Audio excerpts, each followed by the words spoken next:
خداوند یسوع مسیح کے عظیم جلالی اور بابرکت نام میں آپ سب کی سلامتی ہو۔ میں آپ کا ہوسٹ ونسنٹ ولفریڈ خان آج کے اس پروگرام میں آپ سب کو خوش آمدید کہتا ہوں۔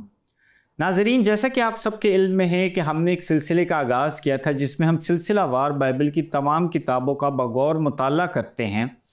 اور ان کا ایک تفصیلی جائزہ لیتے ہیں، اور اسی کے ساتھ ساتھ ان تمام کتب میں ہمارے لیے سیکھنے کے لیے کیا کیا چیزیں ہیں ان کو بھی زیر طلب لاتے ہیں۔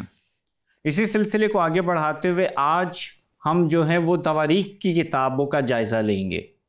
اور انہی کتابوں پہ جو غور و فکر کرنے کے لیے ہمارے ساتھ اسٹوڈیوز میں موجود ہیں brother Sulaiman jan. Brother, thank you so much for joining اس ٹوڈے۔ اور اسی کے ساتھ ساتھ ہمارے ساتھ سر رشید خان نے بھی آج ہمیں جوائن کیا۔ Sir, thank you so much. Programme کا آغاز کرتے ہوئے سب سے پہلا سوال میں سلیمان بھائی آپ کے ساتھ کروں گا کہ تواریخ کی کتاب کا تھوڑا سا ایک تعارف ہمارے سامنے پیش کرے کہ یہ ان کا سن تصنیف کیا ہے اور ان کا مصنف کون ہے۔ تواریخ کی جو کتب ہیں دونوں، ان کو عام طور پر جو تاریخ کی کتابیں ہیں بائبل مقدس میں ان میں شمار کیا جاتا ہے۔ اس کے نام سے ہی یہ بات واضح ہو رہی ہے کہ اس میں تاریخ ہے۔ جو اس میں آپ سمجھ لیں کہ عرصے کا یا ادوار کا احاطہ کیا گیا ہے، تو اس کتاب میں آپ نسب ناموں سے شروع ہوتی ہے، تو آدم سے لے کر داؤد بادشاہ اور پھر داؤد کی نسل سے آنے والے بادشاہ، اور بالخصوص یہودا کے قبیلے سے آنے والے بادشاہ، یہودا کے قبیلہ، اور پھر اس قوم کا اسیری میں جانا اور پھر اسیری سے لوٹنا، اس پورے عرصے کو اس کتاب میں آپ سمجھ لیں کہ کور کیا گیا ہے۔ بالخصوص اگر ہم فوکس کریں تو اس میں داؤد، سلیمان، ان کی بادشاہت پہ زیادہ زور دیا گیا۔ اس کے بعد شمالی جنوبی سلطنت کا ہلکا سا ذکر کر کے پھر جو جنوبی سلطنت ہے یعنی جو یہودا کا قبیلہ ہے اس کا ذکر کیا گیا ہے۔ ہیکل کا اس میں بہت زیادہ ذکر ہے، اور دیگر اس طرح کے اس کے اندر تھیمز موجود ہیں۔ اور یہ کتاب وہاں ختم ہوتی ہے جہاں پر بنی اسرائیل اسیری میں جاتے ہیں بابل کی، تو وہ اسیری سے لوٹتے ہیں، اور شاہ فارس خورس کہ وہ حکم جس سے اس نے کہا تھا کہ تمام محکوم لوگ اپنے اپنے وطن کو واپس لوٹیں، جہاں سے عزرا کی کتاب بھی شروع ہوتی ہے۔ تو یہ اس کتاب میں اس بات کا پورا احاطہ کیا گیا ہے۔ ٹھیک ہے۔ اچھا سر، اس کا کتاب کا مصنف کون ہے؟ یہ اگر آپ دونوں میں سے کوئی ہمیں بتا دیں کہ اس کا مصنف کون ہے اس کتاب کا۔ جی، اس کتاب کا مصنف روایتی طور پر یہودی علماء اور مسیحی علماء دونوں اس کتاب کے مصنف کو عزرا اور نہمیہ، ان دونوں جو خدا کے لوگ ہیں ان سے جوڑتے ہیں کہ یہ لوگ مورخ تھے، یہ اپنی قوم کے ایک طرح سے ریفارمر بھی تھے، اور انہوں نے اسیری سے آنے والے بعد کی جو نسل تھی بنی اسرائیل کی، اس کی انہوں نے رہنمائی کی، شہر کو، خداوند کا شہر یروشلم کو دوبارہ تعمیر کرنے میں، اور ہیکل کی دوبارہ تعمیر کا آغاز ان دونوں اشخاص نے کیا۔ اور کہا یہی جاتا ہے کہ روایتی طور پر کہ یہی دو لوگ تھے جنہوں نے اس کتاب کو مرتب کیا، کیونکہ اس کتاب کو پڑھنے سے، حالانکہ اگر اس کتاب میں اگر آپ تاریخ کے حوالے سے دیکھیں تو بادشاہی جو قائم ہوئی ہے بنی اسرائیل کے اندر تقریباً 1000 قبل از مسیح میں، اور بابل سے اسیری سے واپسی آنے کا دور تقریباً 5ویں صدی قبل از مسیح، تو 400-500 سال کا یہ پورا عرصہ ہے جو اس کتاب کے اندر شامل ہے۔ لیکن لگتا ایسے ہی ہے کہ کسی ایک مصنف کی یا کسی ایک شخص کی قلم سے گزری ہیں ساری باتیں، جس نے ان کو بڑا ترتیب وار، نہ صرف ترتیب وار بلکہ تھیمیٹکلی جسے آپ کہتے ہیں کہ موضوعاتی طور پر ان واقعات کو جوڑا ہے۔ تو روایتی طور پر ان کا نام لیا جاتا ہے۔ جو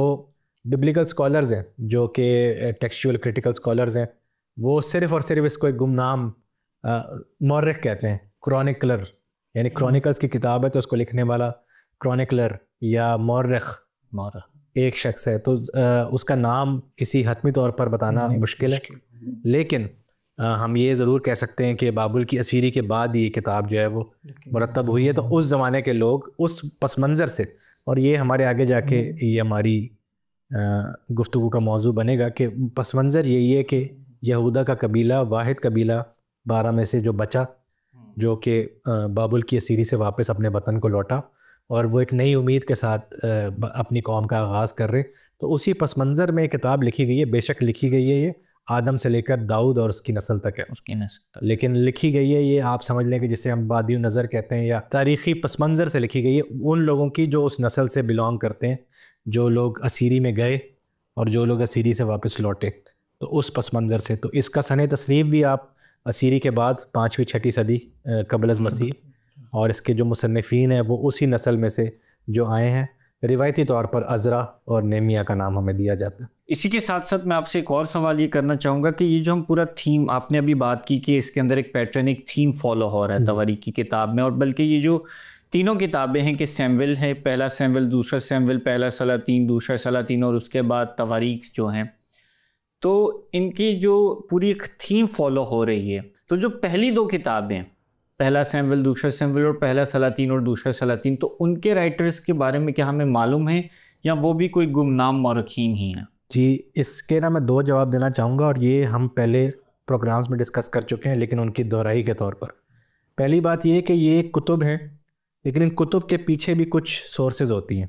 یعنی اس زمانے کے جو لکھاری تھے یا جو مورخ تھے یا جن لوگوں نے ان کتابوں کو ترتیب دی ہے، ان کے پاس کچھ نہ کچھ سورسز موجود تھیں. جیسے آپ سمجھتے ہیں جد کی کتاب کا ذکر ہے سیمویل کی کتب کے اندر، ٹھیک ہے، یا بنی اسرائیل کی تواریخ کی کتب ہیں، ان کی جو جنگوں کی، جنہیں مغازی کہتے ہیں، غزووں کی کتابیں. پھر یہ جو نسب نامے ہیں، اب ظاہر ہے یہ کسی نہ کسی کے پاس چلے آئیں گے، صرف زبانی نہیں بلکہ تحریری صورت میں بھی موجود ہوں گے. اور کہا بھی یہ جاتا ہے، اب دیکھیں یہ جب آپ تواریخ کی کتب پڑھتے ہیں تو آپ کو صاف پتہ لگتا ہے کہ اس میں پیدائش کی کتاب کا بھی تھوڑا سا ذکر ہنٹ ہے، کیونکہ آدم سے شروع ہو رہی ہے، تو اس میں آدم کا ذکر ہے، اس کے بچوں کا ذکر ہے، صحت کے ساتھ جو اس کی نسل چل رہی ہے. پھر آپ دیکھیں کہیں نہ کہیں اس کے اندر جو شریعت ہے خداوند کی، اس کا آپ کو ٹچ ملتا ہے. پھر دیگر جو پرانی تواریخ کی کتابیں جیسے سیمویل آپ نے ذکر کیا یا سلاطین کی جو دونوں کتب ہیں، تو کچھ علماء یہ کہتے ہیں کہ ان کتابوں میں جو تاریخ لکھی ہے اس کو ہی مورخ نے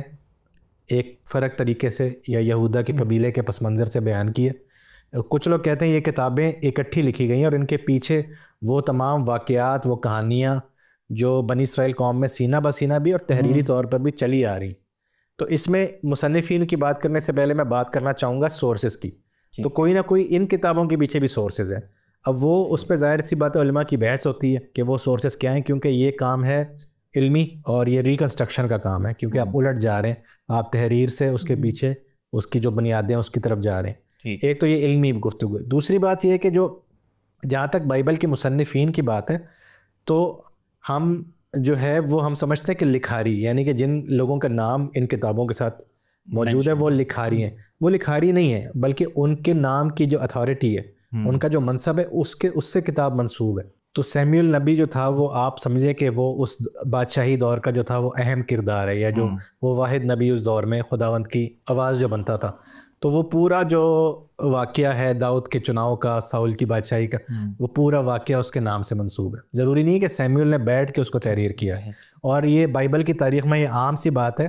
کہ لکھتے بعد میں اس نبی کے شاگرد یا اس نبی کے ہم خیال لوگ یا دوسرے ہم اثر نبی، یہ عام سی بات ہے. اور اس کی ہم مثالیں پہلے دیکھ چکے ہیں کہ جیسے موسیٰ کی کتاب ہے تو اس میں لکھا ہے کہ یشوع نے یہ ساری باتیں بزرگوں کے سامنے خداوند کی شریعت میں لکھی، ٹھیک ہے. اسی طرح یسایہ کے شاگردوں کا ذکر ہے یسایہ 8ویں باب میں. پالوس رسول نئے عہد نامے میں بھی کہتا ہے، اکثر جگہ وہ کہتا ہے کہ میں خود لکھتا ہوں، اور کچھ جگہ لکھتا ہے کہ وہ سلاس کے ساتھ یا کسی اور شاگرد کے ساتھ. تو بائبل کے جو مصنفین ہیں جن کے نام ہے بیسیکلی کتب کے اوپر جو 40 نام ہے، ضروری نہیں ہے کہ انہوں نے اپنے ہاتھ سے ان کو تحریر کیا گیا، بس یہ کہ وہ ان کے ناموں سے منسوب ہے، کیونکہ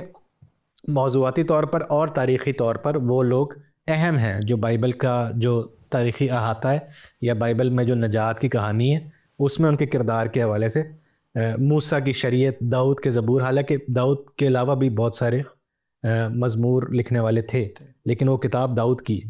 ٹھیک ہے، شریعت موسیٰ کی ہے. اسی طرح تواریخ کی زیادہ کتابیں سیمویل کے ساتھ اور عزرا کے ساتھ منسوب ہے، کیونکہ وہ اس دور کے اہم کردار آپ سمجھ لیں، یا ان کی جو پیش گوئیاں ہیں یا انہوں نے جو کلام دیا تھا خداوند کے وسیلے سے وہ پورا ہوتا ہے نا کہ بادشاہ آئے گا تو ایسا ہوگا، عہد توڑو گے تو ایسا ہوگا. تو موضوع یہ ہے، ٹھیک ہے. تو وہ پھر ان کے نام سے وہ چلتی آ رہی، اور ان کو ارینج بھی اس طرح کیا گیا کہ موضوعاتی طور پر جو ہے وہ پڑھنے والا جو لوگ ہیں، جو قارئین ہیں یا جو سننے والے بھی ہیں، وہ آسانی سے اس کتاب کے تسلسل کو برقرار رکھ سکتے ہیں۔ اچھا سلیمان بھائی، یہ تو آپ نے بڑا کلیئر بتا دیا کہ یہ جو دونوں کتابیں ہیں یہ تاریخی کتابیں ہیں اور ان کا سلسلہ جو ہے وہ سیمویل اور عزرا کے ساتھ زیادہ ہے، لیکن کیونکہ اب یہ بائبل کا حصہ ہیں اور ہم یہ مانتے ہیں کہ بائبل کی ساری کتابیں جو ہیں وہ خدا کا تصور پیش کرتی ہیں، تو ان کتابوں میں جو تواریخ کی دونوں کتابیں، ان میں خدا کا کیا تصور ہے؟ اس میں جب آپ پورا ایک تاریخ کی جتنی بھی کتب ہیں ہماری، ان کا جب آپ جائزہ لیتے ہیں تو اس میں خدا کے بارے میں ایک چیز جو سب سے زیادہ واضح ہو کے سامنے آتی ہے وہ یہ ہے کہ خدا جو ہے وہ عہد کا خدا ہے، اور یہ تاریخ کی کتابوں سے نہیں بلکہ استثناء کی کتاب سے بات شروع ہو جاتی ہے کہ جب موسیٰ جو ہے خدا کا بندہ بنی اسرائیل کو احکام دیتا ہے، شریعت دیتا ہے اور عہد کی دہرائی کرتا ہے، تو اس کے ساتھ ساتھ ان کی تنبیہ بھی کرتا ہے کہ اگر تم عہد توڑو گے تو تمہارے پر سزائیں آئیں گی، خداوند سزا دے گا۔ تو وہ خدا جو عہد سے وفادار ہے، جس نے عہد باندھا ہے اپنی قوم کے ساتھ، وہ آپ کو ان تاریخی کتب میں بار بار نظر آتا ہے، اور تواریخ کی کتاب بھی ایسی ہے، بلکہ تواریخ کی کتاب میں اس پہ زیادہ زور دیا گیا ہے کیونکہ آدم سے لے کر، میں آپ کو وہی بتا رہا ہوں، بار بار ایک چیز کو میں دہرا رہا ہوں، لیکن آدم سے لے کر یہودا کے قبیلے کے اسیر ہونے تک اور پھر اسیری سے واپس آنے تک اور پھر نئی شروعات تک، تو اس میں آپ کو نظر آتا ہے کہ خداوند جو ہے وہ عہد کا خدا ہے، خداوند جو ہے وہ وفادار خدا ہے، اور بے شک عہد کے دو فریق ہوتے ہیں، لیکن اس میں بار بار یہی دکھایا گیا ہے پورے پرانے عہد نامے میں کہ کس طرح بنی اسرائیل قوم نے بار بار خدا کی نافرمانی کی، عہد شکنی کی، لیکن وہ ان کی نافرمانی کے باعث عہد وہ ٹوٹا نہیں، کیونکہ عہد باندھنے والا خدا خود ہے، جو کہ ایک لازوال خدا ہے، جو ابدی خدا ہے، جس کی باتیں اٹل ہیں، اور وہ خود رحیم ہے، وہ خود ایک باپ کی طرح اپنی قوم سے پیار کرتا ہے۔ تو جتنے بھی سیاسی حالات خراب ہوئے ان کے، خدا نے بنی اسرائیل کو ان کی گناہوں کی سزا دی، لیکن اس کے باوجود خدا نے ہمیشہ ایک بقیہ جو ہے نا وہ بچا کے رکھا، اور ہمارا مسیحی ایمان یہ کہ اس بقیہ کے اندر سے ہی خداوند یسوع مسیح آئے جو کہ دنیا کے نجات دہندہ ہے۔ تو پہلی چیز جو ہے خداوند کے تصور کے حوالے سے وہ یہی ہے کہ تواریخ کا جو خدا ہے وہ عہد کرنے والا خدا ہے، اسی کے ساتھ ساتھ وہ خود حاکم ہے، اور یہ آپ دیکھتے ہیں کہ یہ وہ موضوع ہے جو سیموئیل کی کتاب سے شروع ہو جاتا ہے کہ بنی اسرائیل قوم دوسری قوموں کی طرح ایک بادشاہ مانگتی ہے، لیکن خدا ان کا سچا بادشاہ ہے۔ تو یہ دکھایا گیا ہے کہ جو سیاسی اتار چڑھاؤ ہے، پہلے شمالی اور جنوبی سلطنت کے بیچ میں جو تناؤ ہے، ان کے جو بادشاہوں کی جو وہ ہے موازنہ، ایک طرف بت پرست بادشاہ ہیں، ایک وہ ہیں جو خداوند کی احکامات کو مانتے ہیں، لیکن ان کا بھی اتار چڑھاؤ، کرسی سے اترنا، مر جانا، دوسرے کا آنا، اس پورے اتار چڑھاؤ میں بتانے کی کوشش یہ کی گئی ہے کہ خداوند سچا بادشاہ ہے، خداوند حاکم ہے، نہ صرف بنی اسرائیل قوم کا بلکہ تمام تاریخ کا۔ وہ تمام تر ایونٹس کو، تواریخ کی یا تاریخی جو واقعات ہیں، جو تاریخ کا ایک بہاؤ ہے، وہ خدا اس کو کنٹرول کر رہا ہے۔ اب یہ ایک چیز، اب آپ سمجھ لیں کہ جب بادشاہی دور میں بنی اسرائیل ایک طرح کی اپنے زمانے میں اپنے خطے کی ایک پاور تھی، جو کہ سلیمان بادشاہ کے زمانے میں جس کو عروج ملا، لیکن اب وہ بالکل ایک، آپ سمجھ لیں کہ ایک بقیہ رہ گئے۔ تو اس بقیہ کے لیے یہ جاننا ضروری ہے کہ خدا جو ہے وہ حاکم ہے، خدا ہے جس نے ان کو آج تک بچایا ہے، اور یہ ایسی بات نہیں ہے کہ یہ بچ گئے، بلکہ لکھنے کا مقصد یہ ہے کہ آدم، مطلب خدا کا تخلیق کے زمانے سے یہی منصوبہ تھا کہ ایسا ہی ہو کہ یہودا کا قبیلہ چنا جائے، کہ اس کے اندر سے مسیحا آئے اور داؤد کی نسل سے مسیحا آئے۔ اور تیسری چیز، ظاہر سی بات ہے، اس میں پھر اب یہ سیکھتے ہیں خدا کے بارے میں کہ وہ رحیم ہے، اور اسی کے ساتھ ساتھ آخری بات یہ ہے کہ تواریخ کا جو خدا ہے وہ رحیم خدا ہے، اور یہ بات اس سے ریلیٹ کرتی ہے کہ وہ عہد کا خدا ہے۔ تو اس میں آپ خداوند کی، آپ سمجھ لیں تحمل، یا جسے آپ کہتے ہیں کہ لانگ سٹینڈنگ اس کا جو لو ہے، جو کہ برداشت کرتا رہتا ہے، بے شک سزا کا بھی تصور ہے۔ تواریخ کی کتاب میں آپ دیکھتے ہیں کہ خدا جہاں بادشاہ کچھ برا کرتا ہے تو فوراً سزا دیتا ہے، لیکن جب بادشاہ کچھ اچھا کرتا ہے یا توبہ کرتا ہے تو خداوند فوراً اس کو برکت بھی دیتا ہے۔ جیسے آپ منسی کی توبہ بڑی مشہور ہے دوسری تواریخ کے 33 باب میں، کہ خدا پھر اس کی طرف اپنا دل بدلتا ہے اور پھر خدا اسے وعدے کرتا ہے، اچھے وعدے کرتا ہے. تو خدا ایک طرح سے تو آپ کو وہ حاکم نظر آتا ہے کہ وہ ظلم اور اچھائی دونوں کا بدلہ فوراً دیتا ہے، لیکن اوور آل اگر آپ دیکھتے ہیں نا عمومی طور پر، تو وہ آپ کو اس کی برداشت اور رحم نظر آتا ہے اپنی قوم کے لیے بھی اور ارد گرد کے دیگر اقوام کے لیے بھی، جو کہ آہستہ آہستہ ہمیں مسیح کی جو ذات ہے اور جو خدا کی محبت ہے نا اس کی طرف لے کے جا رہا ہے. یہ مسیحی نقطہ نظر ہے، لیکن اگر آپ صرف اس کو تاریخ کی طرح پڑھیں گے تو بھی یہ باتیں اس کے اندر آپ کو ملیں گی. ٹھیک ہے سلمان بھائی، آپ نے اس کو بڑے اچھے سے ایکسپلین کیا کہ اس کتاب میں ہمیں یہ بھی سیکھنے کو ملتا ہے کہ خدا سپریم اتھارٹی ہے، کیونکہ اسرائیل نے بادشاہ کی تو ڈیمانڈ کی، لیکن اسرائیل کا جو بادشاہ ہے وہ خدا ہی ہے. ٹھیک ہے، اسی کے ساتھ ساتھ خدا کا عدل، خدا کا رحم، خدا کی محبت،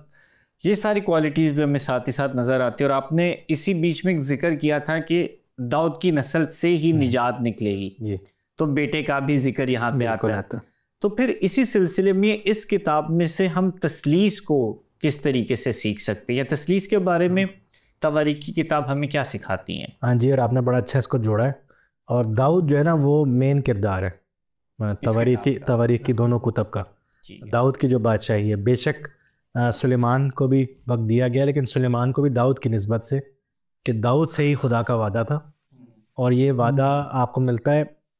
سیموئل کی کتاب میں، دوسرا سیموئل اس کا 7واں باب اس کی 14ویں آیت،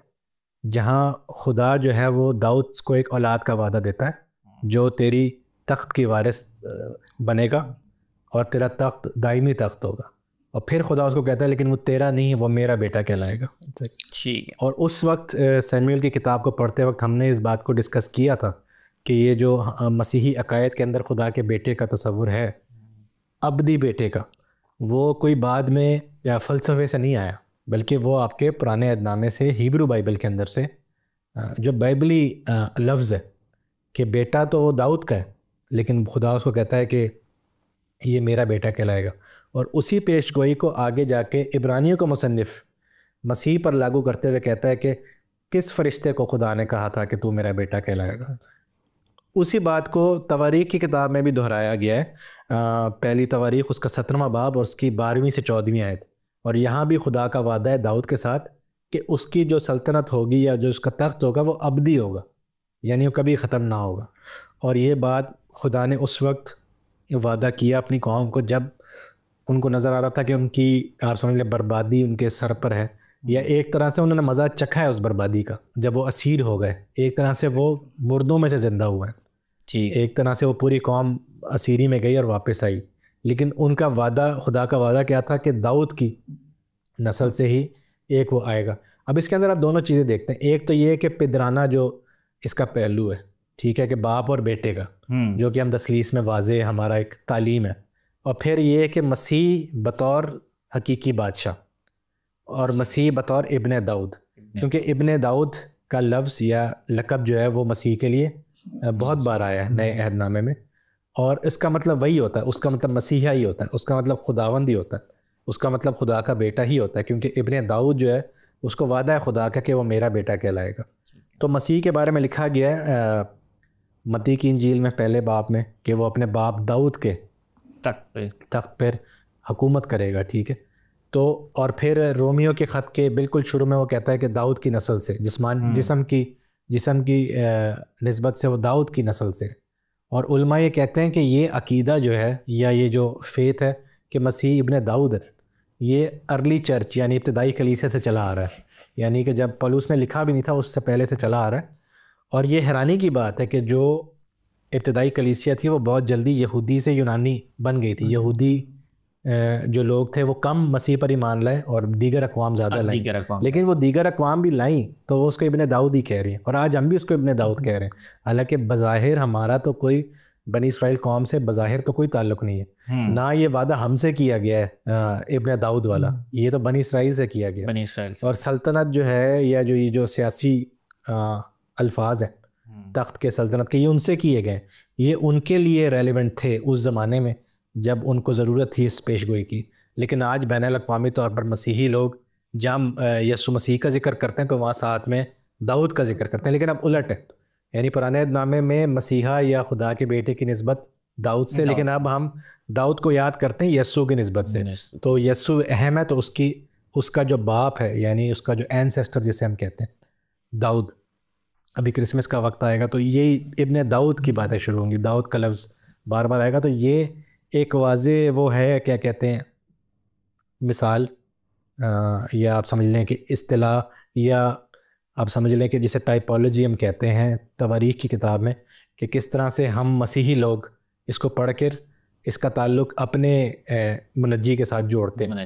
اس کے ساتھ ساتھ ہمارے پاس روح القدس کا آپ کو بڑا کردار ملتا ہے، جو تثلیث کا تیسرا قانون ہے تواریخ کی دونوں کتب کے اندر، بلکہ ساری کتب کے اندر، کیونکہ مسا جو ہے وہ ایک بہت اہم چیز ہے، بادشاہ مسا کیے جاتے تھے، پھر ہیکل جو تھی اس پہ خدا کا روح جنبش کرتا تھا، اور بار بار اس کتاب کے اندر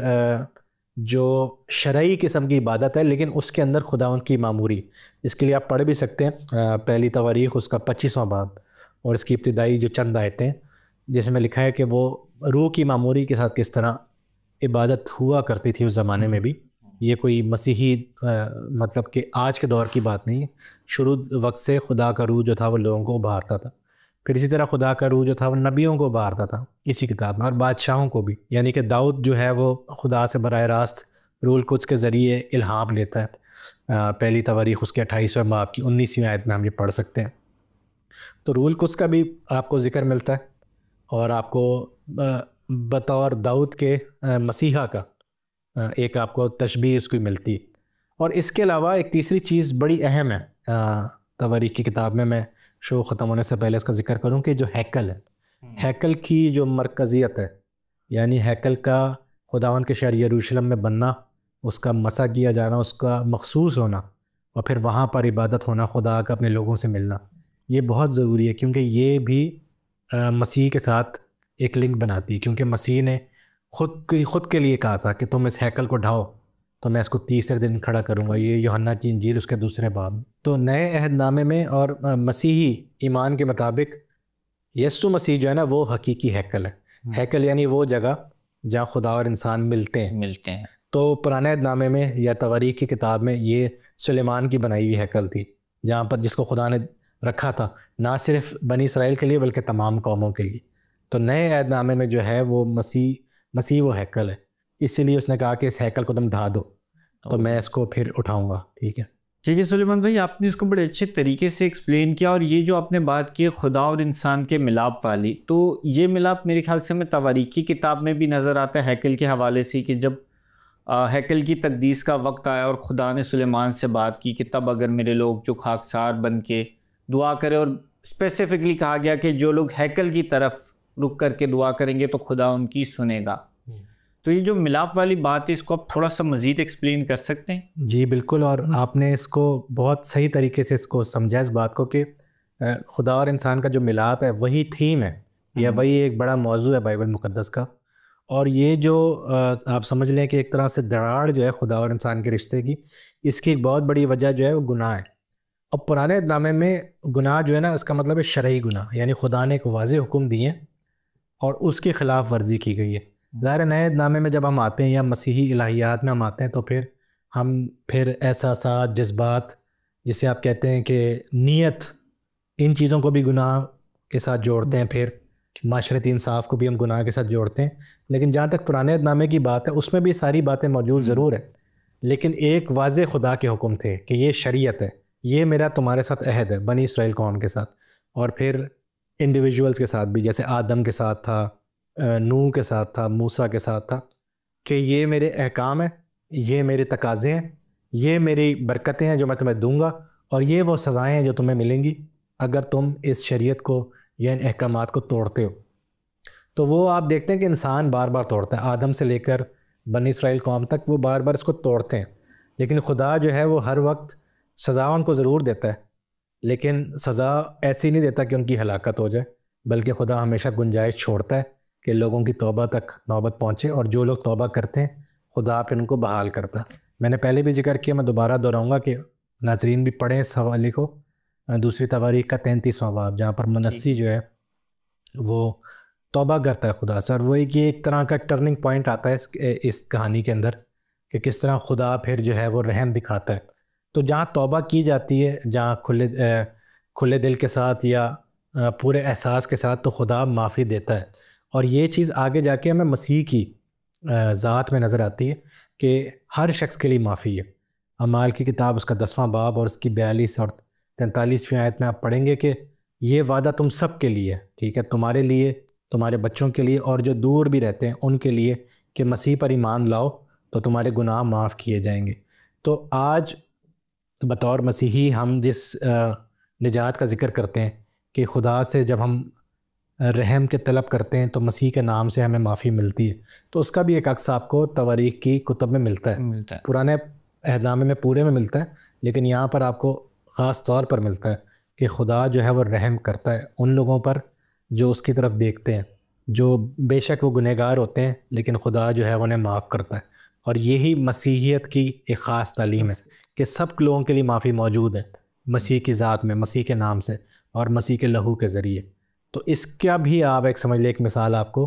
تواریخ کی کتب میں ملتی ہے۔ Thank you so much brother Sulaiman. ابھی اس سلسلے میں مزید ہمارے پاس بڑے سوالات ہیں، لیکن کیونکہ ہمارے پروگرام کا وقت جو ہے وہ مختصر ہے اور وہ مکمل ہو چکا ہے، تو ہم جو مزید سوالات ہیں ان کو اگلے پروگرام میں شامل کریں گے۔ ناظرین، میں امید کرتا ہوں کہ آج کے اس پروگرام کے وسیلہ سے آپ نے برکت حاصل کی ہوگی اور ہمارے ساتھ تواریخ کی کتاب کا یہ جو جائزہ ہے اور یہ جو سلسلہ ہے اس سے بہت کچھ سیکھا ہوگا۔ اگر آپ کے اس حوالے سے کوئی سوالات ہیں تو میں آپ سے گزارش کروں گا کہ اسکرین پہ دیے گئے نمبرز پہ ہم سے رابطہ کریں تاکہ جو آپ کے سوالات ہیں ہم ان کو اگلے پروگرام میں بھی شامل کر سکیں۔ تب تک کے لیے آپ سے اجازت چاہیں گے۔ خداوند آپ کو برکت دے، آمین۔